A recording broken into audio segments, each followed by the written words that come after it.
নিচ্ছে, আমি কি তাকে চেক দিতে পারবো যে সে অ্যাসাইনমেন্ট করতেছে, না পর্নোগ্রাফি দেখতেছে, নাকি গেমস ডাউনলোড করতেছে, না ব্লগার দেখতেছে, ব্লগিং দেখতেছে?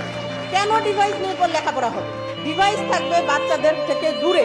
বাচ্চারা অটোমেটিক ডিভাইস পাবে একটা নির্দিষ্ট বয়সের পরে। আমি মোবাইল আটকে রাখতে পারবো না, তার সাথে যোগাযোগ করতে হইলেও আমাকে মোবাইল দিতে হবে, তার খোঁজ নিতে হইলে মোবাইল দিতে হবে, আমি বাধ্য মোবাইল দিতে। কিন্তু তার মানে এই না যে এই মোবাইলটা ক্লাস 6 এর বাচ্চার পড়াশোনার কার্যক্রমের একটা অংশ হতে হবে।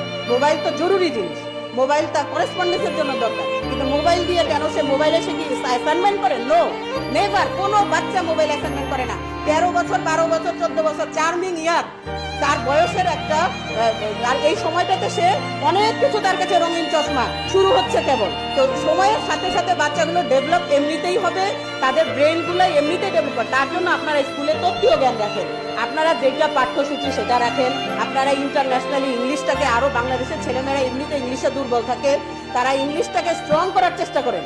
কিভাবে আমার বাচ্চারা ইংলিশে ভালো হবে, কিভাবে আমার বাচ্চারা গণিতে ভালো হবে, কিভাবে আমার বাচ্চারা বিজ্ঞানে ভালো হবে। এই যে গণিত অলিম্পিয়াড শুরু হয়েছিল, কি গণিত অলিম্পিয়াড এখন আর দেখি না সেইভাবে।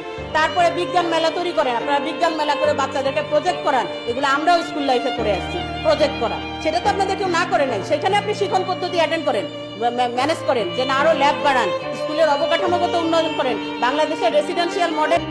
আমার বাচ্চা অ্যাসাইনমেন্ট করার নামে মোবাইল নিচ্ছে, আমি কি তাকে চেক দিতে পারবো যে সে অ্যাসাইনমেন্ট